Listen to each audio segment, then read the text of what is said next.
Um, to stay within the ESPN ecosystem. So if you have YouTube TV, either of you have YouTube TV. No. Yes. Yeah. Congratulations on getting ESPN back, Sean. What's that been like for you? Thank you.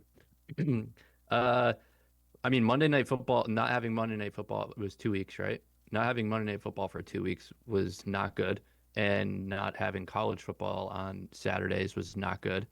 Um, and my wife didn't have The Bachelorette or one of those shows as well on one of those nights. So she wasn't super thrilled about that because ABC that's on ABC. So um, Golden Bachelor. I don't know, one of those or yeah, something like that.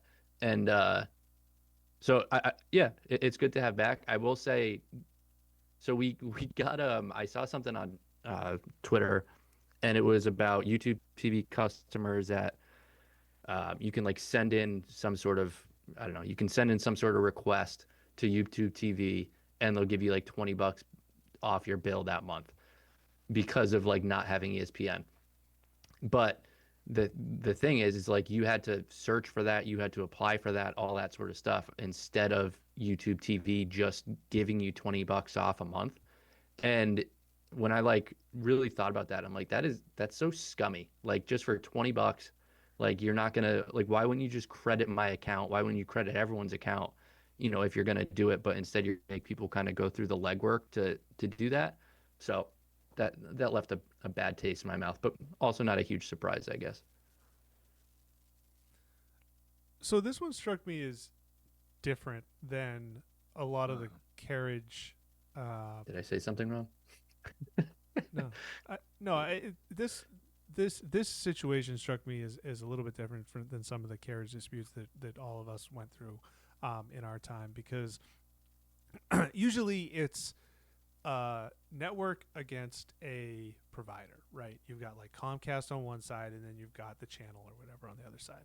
In this case, what I think is interesting is, YouTube TV is a provider. It's kind of filling the role of a cable company in this instance, but it's also one of the number one content creators in terms of on the internet when it comes to video, not YouTube TV, but YouTube.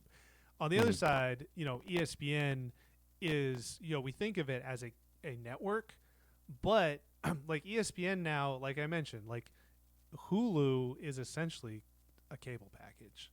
Um, ESPN is now providing things like the NHL package and will be the MLB package. Um, Disney owns like 75% of Fubo, which is a streaming service, but basically a streaming cable service.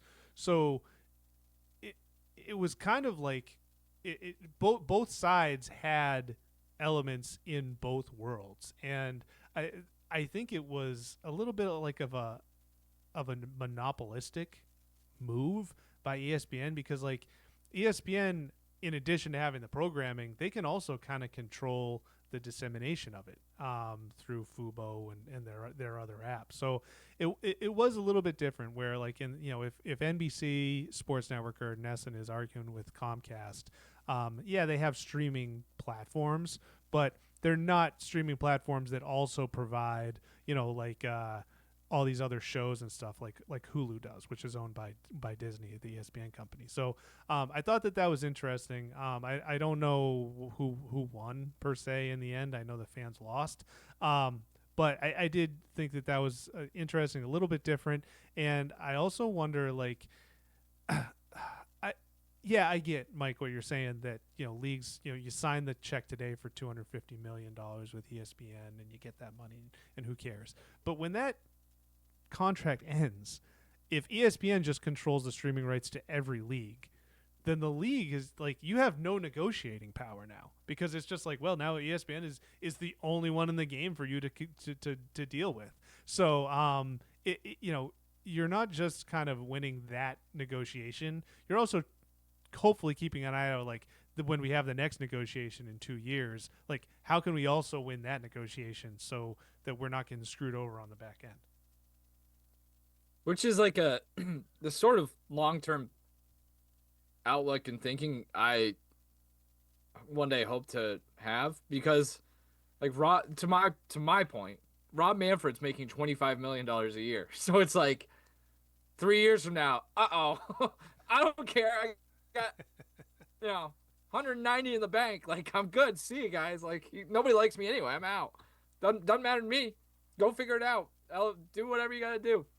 You screwed. But I've just made $200 million over the last 7 years or whatever. So like, I still, maybe I'm being too naive and too pessimistic about that, but I do think there is that when you're making that much money as a salary, it's a lot of, and like the guys at ESPN are making a ton of money too. So that's what is Jimmy Pitaro making? But Forget it's what not point I was just. gonna make. But it's not just them though. Like that's the thing is like when people talking about just the greed of owners or executives or whatever it might be. Like there's also people like us, who once Yeah. worked for those companies. It's not just, well, that money is going to so and so CEO. That money also goes to pay the production assistants and the video editors and the cameramen and all that kind of stuff. So it's paying for a village. It's not just paying for the guy Well. who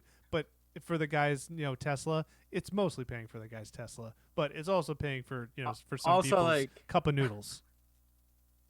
Also, as we can attest, those villages are getting smaller anyway. So, like, we're not part of the village anymore. Yeah. So, there are people who are still part of the village, and they're being handsomely compensated for that. I don't know. Like, it's not. It's just not good. I also think I had a point, but I already forget it. About like the ESPN of it all. It's just there's a lot of squeezing out going on. This is my point is gonna be. It annoys me as an archaic cable subscriber. It's like I thought that's what the money was for, type of deal. Like that's what infuriates me about this whole thing is like as a consumer, I feel like I am biting the bullet in a sense that I'm willing to pay way too much money per month for a lot of stuff that I don't use, so I can ensure that I keep the stuff that I do use. And so like ESPN almost never is going to have that sort of public sparring, or Disney is going to have that public sparring with Comcast in this way, right? Like I just don't think they ever let it get to the cliff the way that they did with YouTube. So like that's I pay for that comfort or that security, I think. And it's just a lot easier for me to like set it and forget it and not have to deal with it. So like that's something I pay for. Now as we start to see this, kind of fall apart across the the landscape, or there's going to be more and more fragmentation of the product itself, that's where it gets even more annoying, where it's like I thought I was paying for the fact that I could watch the Red Sox 160 times a year or whatever. So like that's where it gets frustrating too, and it kind of points to the fact that kind of nobody wins. So like I didn't feel bad for Sean that Sean couldn't watch Packers Eagles, because it's like, well, I pay the money that I pay so I can make sure I watch that. But that comes to I think that finds its end at some point too. So I also like when I got YouTube TV, whatever, probably close to 5 years ago at this point, it was considerably cheaper than cable, and so that's the reason that well, you that's did the it. other thing, yeah. But now it's not. I can't remember exactly what we're paying for YouTube TV now, but it's certainly closer to like $100 a month than it was to 20 or whatever it was when we started. And it's so like now do you kind of rethink of all right, maybe we go back to cable? I don't know, but it's not. That's the greatest scam or scheme in this whole thing, right? Is like they just keep rebuilding cable. It's like like the business model remains the same. It's like we're gonna package a bunch of stuff together and sell it to you for a lot of money. It's like, yeah, man, I know. Yeah. Like we've been doing that for years. Eventually, they're gonna package all these streamers together and be like, hey, you can get all of them for $400 a month. It's like, yeah, man, that was cable. Yeah. Piracy still doesn't work well enough Hell yeah. to draw me away, in my opinion. Just that's whenever I do that. Say it again. Yeah, what'd you piracy. say? You Piracy cut out. doesn't work well enough to draw me away, in my opinion.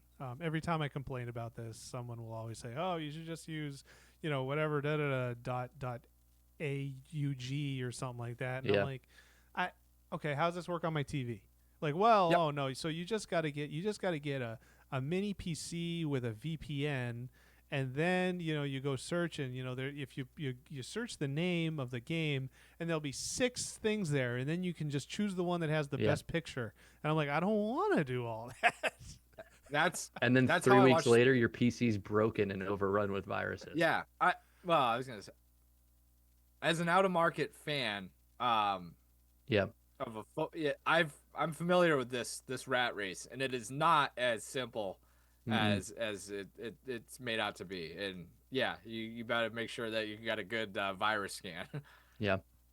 And we root for teams that, like, we don't have to do it very often either. Like the Packers and the Cowboys are on TV in the Boston market a lot more than like the Titans or something like that. Mhm.